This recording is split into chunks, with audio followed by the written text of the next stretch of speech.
Hello, everyone, and welcome to the Ag Innovation News Podcast, presented by the Agricultural Utilization Research Institute of Minnesota. I'm Dan Scogan, your host for the Ag Innovation News Podcast, and guests on this program shed light on innovations in value-added agriculture, highlight important voices and work that's being done throughout the state of Minnesota and the ag sector, and educate the public about resources and organizations that support Minnesota agriculture. This fall, a field day was held near Monticello, Minnesota, to review the results of a collaboration between AURI, the Minnesota Department of Transportation, and the Minnesota Department of Agriculture using hemp on soil erosion prevention mats. Joining us in our discussion today on this project, we're going to learn what Ken Graeve from the Minnesota Department of Transportation and Harold Stanislawski from AURI learned during that field day. So, Kenneth, I'm going to welcome you to the podcast today, and let's just start with you, your bio, and a little background on your path to the Department of Transportation. Thanks, Dan. Started out in ecological restoration, conservation, a lot of prairie restorations, wetlands and woodlands, some for nonprofits like the Nature Conservancy, and then I had a couple jobs working at for-profit companies in addition to the restoration that started to include some native seed production and some erosion control work. And background collectively ended up being a really good fit for my work here at MnDOT, which involves standards on seed, seeding, vegetation management, erosion control, and the work with those industries. And Harold, how about you? A little more about your background and your role at AURI. Good morning, everyone, and thank you. I started out my career with the University of Minnesota Extension Service quite a few years ago, where I did outreach work and extension in agriculture in Roseau County and then later on in Otter Tail County here in Lakes Country. And after that, I spent a number of years with the Minnesota Department of Agriculture doing business advising work in animal agriculture. Followed that by becoming an executive director of economic development, working on lots of value-added projects in that area. And then really came back to agriculture again through the AURI, working on something that I just really am passionate about, and that's value-added agriculture and creating infrastructure and new sources of wealth for the state. It's been an enjoyable journey. Well, I'm certainly looking forward to this conversation today because I think it's going to shed some light on where we've been and where we might be able to go in the hemp industry and how it might affect the Department of Transportation, the Department of Agriculture. Harold, as I mentioned in my intro, this fall a field day was held on the Minnesota Road Research Facility near Monticello. Part of that day was sharing information on incorporating hemp into erosion prevention materials. And while I'd like to take a pretty deep dive into that whole project, let's just start with an overview of the project and the field day itself. What was the day like? It was a fantastic day. First off, I have to say, during my career, I've never really had an opportunity to work with the MnDOT staff before. It's kind of odd, but it's true. So I've gotten to know the folks and gotten to know a lot more about erosion control from their perspective. And it was really brought to light once we started this project and put the prototypes in the ditch banks and in the areas where we're targeting erosion control, and just learning what they need in terms of water retention, the holding capacity of the blanket to prevent erosion from getting into the waterways and so forth. And I have to say, it was just an outstanding field day because the way they put these prototypes into the trials, it was really outstanding. And certainly we had a lot of people from many other states at the field day. We had a good explanation from the MnDOT staff on how they did it. We at AURI, of course, talked about our role in this, looking at it from the farmer perspective, moving it up into processing, getting the materials the way they need to be so they can be weaved into a mat or a hydromulch or a log that eventually becomes suitable for a product specification that MnDOT will ultimately decide on. So with that, very, very successful. And I think the people walked away. In fact, I know this for a fact because they told me that they were glad they came and they learned something that day, and they're very anxious to see how it ultimately shakes out when we complete the project. In all fairness, we should talk a little bit about what prototypes were created. What were we actually helping MnDOT and the Department of Ag create? What product was created? I think the main one is just the erosion control blankets. We understand from MnDOT that there's a need for about 1.5 million square yards per year of erosion control blankets. So we had different blankets installed at the site that had different characteristics, fiber and so forth, and length of fiber. Then there's the sediment control logs that there's also a market for, to the tune of about 440 linear feet per year. And then just understanding that there's about a $30 million spent each year on erosion control products on local and state roads. And some of these products are also hydromulch that simply is sprayed on the banks and applied that way. So those were things that are being evaluated and looked at. And MnDOT's pretty tough on this. They look at it pretty seriously. They evaluate it very critically. So when they write a spec, they want to be sure that it's going to perform for the purpose intended. And then there's also other things that need to be looked at, such as the ease of application of putting these products on in the first place. You get a roll, do they stick? Is it going to be a problem in some way with the application that a installer would say, gee, this is just too much work to put it on? Are there things that we could improve? And that's what we're learning on in this process. Ken, maybe you can tell us more about how the project came together and how MnDOT, MDA, and AURI each played a role in this particular project. We've been working for about 10 years, working to phase out plastic in our temporary erosion and sediment control products. All of our erosion control blanket used to have plastic netting, and it was a wildlife entanglement problem, and also it would break down and add to the microplastics problem. There are plastic fibers in some of our hydromulches, little plastic reinforcing fibers, and our sediment control logs and silt fence, of course, are wrapped. They have that plastic geotextile fabric, all of which has to be removed at the end of a project. And if it isn't, or if it isn't all removed, just contributes to more of the plastic pollution problem. So we've been working to phase them out. It's been driven a lot by our DNR liaison at the time, Peter Leet, and our own wildlife ecologist, Chris Smith, and by our maintenance staff, really, who are annoyed with that stuff being left out there for them to encounter as they do their work. And as we worked on phasing out plastic, and the more we talked about it, the conversation always led to seeking natural materials. We knew there was a growing interest in hemp. We figured it was possible to use hemp and other natural materials to create some of these same products, but the erosion control industry didn't really seem to be moving very quickly, and it seemed like we needed to do some of our own R&D, if they weren't going to, just to try to get things started.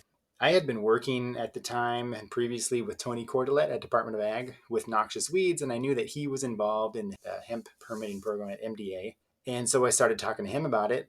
Tony connected us with Harold and Riley and others at AURI. And upon talking to AURI, we really realized that we could complement each other quite well. So you guys were looking for uses for hemp, the types of products we wanted to use hemp for. It turns out could use low-grade hemp is the right term, but hemp fibers that just hadn't undergone lots of processing. Didn't have to be fine enough for fabric, for clothing, or things like that. It could be relatively rough. And you guys told me it made for kind of a good entry-level product for a new hemp processing industry. And then you at AURI, you also had experience with handling the ENRTF funds that funded this and connections with growers and processors. And in exchange, we could offer our expertise on the products we were looking for and facilitate connections with the erosion control industry. So in many ways, it was a really good match. Really fortuitous that Tony at Department of Ag was able to connect us up. And Harold, I know AURI internally was pretty excited about this collaboration because they're not real typical, but we do like it when we get a project that incorporates some of the state agencies. Were all the participants looking for different outcomes, or was it kind of single focus? I think maybe a little bit of different outcomes from the standpoint of who our clients are. But from our standpoint here at AURI, one of the things we're looking, of course, is the value added chain from farmer to the processor to the end user. That's very important to us that works. Another important outcome for us is we want it to be sustainable, we want it to be economical, and we want the product to have full utility. So when we're working with MnDOT and when they say something like a protocol and a specification, that's music to our ears in value-added science because we want a product that will perform at the end of the day. And as we move forward, we look at processing concerns. So as an end user such as MnDOT tells us, listen, we'd like you to get more herd out of the mat because it becomes a floating particle or it's harder to unroll the mat. We listen. We can do those kinds of things and get those aspects out of, say, a erosion control mat at the processing center, even before we would send it to a manufacturer to actually have the mat made. So for our outcomes, we're really looking at objective criticism of the product that we have. We can go back into the laboratories and back into the processing folks that are making the bulk material for the mats, and there's a good chance we can correct it. The other thing, and I think Ken said it very well, is we do have products that are lower end that don't always make certain other specs, but they may find their way, for instance, into hydromulch. And again, we want to understand that so nothing gets wasted in the value chain from farm to processor to end user. As this project was developed and vetted, you and Riley turned to hemp. Was that an intentional thing?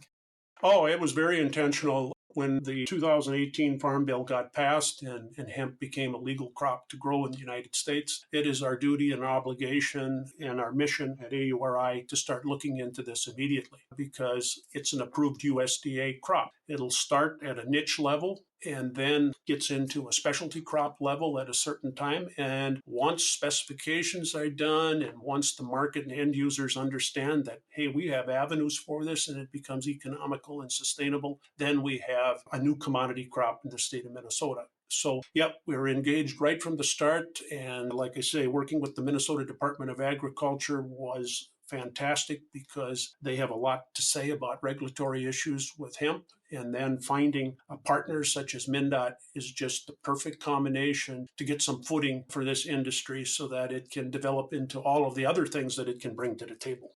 Well, I do want to dive a little deeper in how this project was funded, what we learned, what the next steps might be. But I want to remind our listeners, first of all, that you're listening to the Ag Innovation News podcast presented by the Agricultural Utilization Research Institute of Minnesota. Today, we're having a discussion about the collaboration between AURI, MnDOT, and MDA on the use of hemp on soil erosion prevention mats and a field day that was held this fall near Monticello. We're discussing that field day with Ken Graeve from MnDOT and Harold Stanislawski from AURI. So, Ken, I'm going to come back to you just real quickly. How is this project funded? Funds are from the Environment and Natural Resource Trust Fund, $200,000. That's recommended by the Legislative Citizen Commission on Minnesota Resources, LCCMR. That $200,000 funding that started July 2021. Is it typical that these types of projects get funded by the LCCMR? I'm pretty sure they've funded a handful of projects aimed at hemp, definitely projects related to plastic and microplastic pollution. And of course, they've funded plenty of projects related to water quality. I think this was a pretty unusual combination of these issues, and that might be in part why I got their attention. I've been told that this was the top rated project proposal for that year. Yeah, the legislature and the committee got pretty excited about the possibility of using hemp in this way. And as you mentioned earlier, taking some plastics out of the process. Harold, how hard was it? How hard was it to take hemp, turn it into erosion control mats and rolls and these kinds of products? It's a learning curve for sure because hemp by its nature is 70% herd and 30% fiber, and they need to be separated. So you have to understand the separating technology. You have to get it broken apart, and it has to be cleaned to a certain extent so that when it gets into the making of a mat or a hydromulch or log, that it'll actually do the job. Saying it's easy would be an understatement for sure. It requires due diligence and knowing how to go about the separation process. And at AURI, as you well know, Dan, we have a hemp decorticator. So this comes in handy as we take varieties that are currently on the marketplace with hemp and we run them through the process of separating the herd from the fiber and then understanding the length and the tensile strength and other factors that we eventually will get to ASTM standard tests on is going to be important. And also, I need to mention that in order to move this thing forward, this has to be economical for the farmer, and it has to compete with existing crops that are out there, mostly corn and soybeans. We at AURI, we know those numbers. We're keeping them in the back of our mind. So as we sell fiber or we sell the seed and then process the fiber in the case of dual purpose, we're trying to get to that net return per farmer that's similar to corn and soybeans. Because when we hit that number, we have a eureka moment. We now have a crop that truly can become part of the ecosystem of Minnesota from an economical standpoint. Well, kind of a loaded question here for both of you, but I'm going to start with, was it successful? And maybe Harold, we'll start with you. Was this project successful in your mind? In my mind, absolutely, because we've already learned a lot. The tests that are out there near Monticello is a testimony to that. Do we have all the answers yet? Do we have everything figured out? Do they exactly know what lanes some of this is going to go into a future specification? I would say that's premature, but we definitely have learned a lot. We know now, based on some of the early feedback we've gotten from MnDOT, that we could do a better job of cleaning herd out of the fiber to make it easier to unroll and other issues with particles floating away. We can do that. We've learned something about hemp fiber length and maybe what we're shooting for, so we can target that better at the processing plant. Those are things that can be managed. I think there's definitely a lot that was learned. There's some fine tuning that needs to be done, but in every aspect that I can think of, this is very successful and it's going in the right direction. Ken, anything to add to that? Or from MnDOT's perspective, do you think it was a successful project? From our perspective, it was definitely a success. Among the stated goals were produce some prototypes of erosion control products using hemp, and that's the visible result. But really, what's way more important than the actual prototype is just what we've been able to learn from trying. They have produced a handful of prototypes, but also probably more importantly, more exciting for us is the progress they've made with yarn. We weren't able to turn that into actual erosion control products yet. The possibility that that will become an option in the future, that's really important. Probably the biggest element of success for us has been the involvement and the interest it's generated in the erosion control industry. Like I said originally, we've been trying to phase out plastic, which means looking for more natural fiber materials. And we just weren't seeing buy-in from the industry. But at that field day, we were able to see the erosion control manufacturers talking to the hemp processors and hemp growers, making those connections. Probably most importantly, seeing the erosion control manufacturers see their competitors see what we're doing and what's possible and that we're serious about it.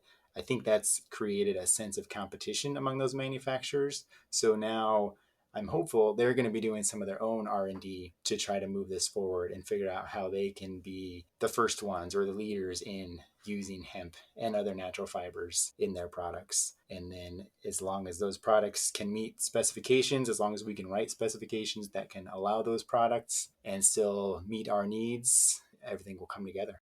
And Harold, as you know, at AURI, whenever there's a new product or a process, the economics of that work always come into play. What did we learn from the field day? Can it be produced? Can it be cost competitive?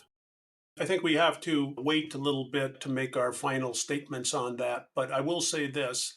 In Minnesota right now, we are working with 4 projects at the processing level to get new infrastructure built in the state that will actually produce fibers for end uses like what we're talking about right now. And this is very, very important because this will set the stage for stability for the hemp industry, stability for the end users who want to use this, and then processors know that there's a local source. Logistics today in importing jute and coconut and all the rest of the things into our country is expensive proposition. And if we can raise these things here in our own ecosystem, that's an environmental benefit, that's an economical benefit. But those things need to be calculated carefully, and performance matters. And certainly, like I said earlier, we will be monitoring the net return to the grower, because if that net return fits into the pocket, then we have a eureka moment, and then it can move through the rest of the value chain. So, Ken, what are some next steps that you'd like to see happen or expect to see happen? Before I get into that, I just want to comment on something Harold said regarding domestically produced materials. For our erosion control blanket, all of the netting is jute, comes from overseas. And every handful of months, we get a little scare from the manufacturers saying, oh, we don't have enough netting. It's stuck on a container ship somewhere. And they've told me before that one of the reasons they're interested in hemp is just to cut out that complication. I don't know how the price has to compare for them to opt for that reliability over the inexpensive jute they're currently getting, but they have an interest in it just for that reason. And then we, of course, are interested in local production for environmental reasons and, just promoting our own local economy too. And certainly anything we're making domestically and producing domestically strengthens that supply chain. Yeah, absolutely. So next steps through the lens of the Department of Transportation, what do you think needs to happen next? In terms of this project, we need to coordinate testing of those prototypes, the lab testing, just to see how they compare to our standards for what we can learn about the prototypes that way. Help out with that final report, more outreach on this project and our plastic phase out in general. One thing we really want to see, or really hopeful for next in terms of the industry overall, is more progress on yarn using hemp so that we can make netting and textile for our erosion control blanket, the netting for the blanket, textile for our filter logs, and for silt fence. We always knew going into it that yarn and the fabric would be the hardest to get done. It turns out we didn't, but it sounds like we have made some progress, and that's something we'd really like to see, is to be able to get all of those products together so that we can really phase out those single-use plastic products that we use on our projects. As all of this comes together, we at MnDOT need to be updating our specs, first to allow or encourage natural materials in our products, and then to require them eventually. As we work to get there, we can help with research, make our projects available for demonstrations and field trials of new products, and just keep that conversation going with the industry. And Harold, you may have similar thoughts, but what do you think still needs to be learned here? I agree with Ken on the yarn side of things. We did do, and I didn't mention it earlier, but we did do some testing on the yarn with a Minnesota manufacturer, and we started with 25% hemp, went to 50, and then went to 75, and we were successful all the way up to 75% hemp with a wool blend. So yes, we've made some progress there, but number one is there's some infrastructure needs as it relates to yarn manufacturing that we're going to have to study harder so that we can get the rolls of yarn that the industry would need. And I'm pretty confident from what we've learned there that 75% blend of hemp seems to be doable, but what the other ingredient will be is yet to be determined. So we have to look at that.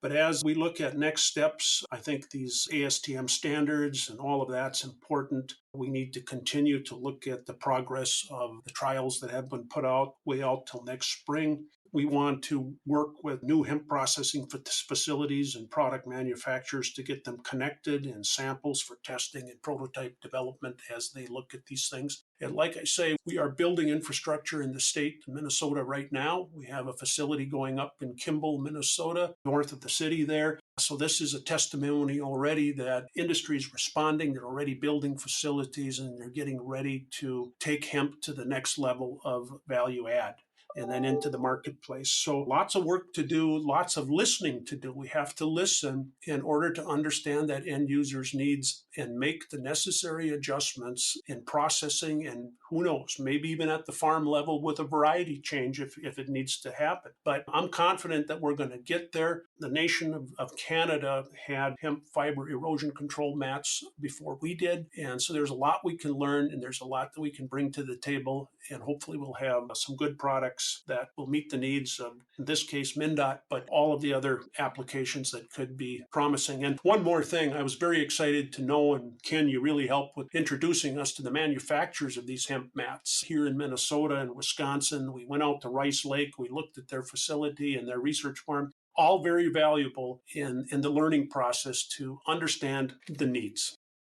Harold, I know you've been keeping your finger on the pulse of hemp and hemp development for the last 5 years. I've got you on the program. I need to ask you, what else is happening with hemp these days? I'll just tell you what I maybe can talk about. Some things we can't talk about because of our confidentiality that we have. But I told you about the Kimball project, the infrastructure coming up there. That's going to be fiber processing, herd processing, as well as food oil and food protein at that facility. In about 14 days, I'll be heading to the Netherlands to look at a facility there that is interested potentially in an investment here in Minnesota to bring a state-of-the-art class facility to our region. So we've been working in west central Minnesota to set the stage for that with people down in that area, and we had a field day on that as well, so that's good. We're looking at hempcrete panels for building construction right now, hemp insulation that's coming. And then there's a couple of projects that I would say are really, really very intriguing that are coming. And one other thing is we're going to be having a meeting with the USDA Agricultural Research Service, where we're going to hopefully get a memorandum of agreement going so that we can use some of their cotton labs in New Orleans so that we can accelerate the testing that we need. And I'm going to have a lot of the folks on the line with me so that we can build the momentum and get that done. And that's going to be very, very helpful to take a crop that's still in its early stages and get it to where it needs to be so that it can be accepted in many, many markets, including the automotive market. Well, we want to bring this conversation. Has been everything I had expected. It's fun to hear about the project and what we've learned, what we hope to learn in the future. And I'm going to give both of you an opportunity to give us some final thoughts about your organization, your department, the project itself. Ken, what do you want to leave our listeners with today? This project, it might have been relatively small in the grand scheme of the hemp industry and the erosion control industry, but $200,000 in the scheme of those industries, which we spend millions on it. But even with that small size, it's going to have a major impact on all of those sectors because it showed what's possible and it's shown that we're invested in it. I think that's going to make an impact. And Harold, how do you want to leave it today?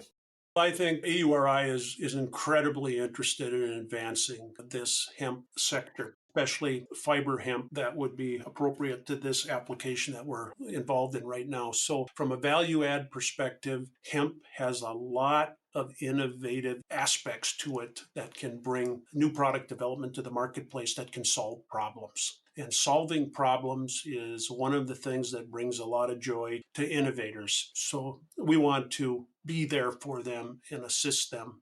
And we love working with our collaborators such as MnDOT and the Department of Ag and everyone who's been with us and helping us, making sure that we're on the right track.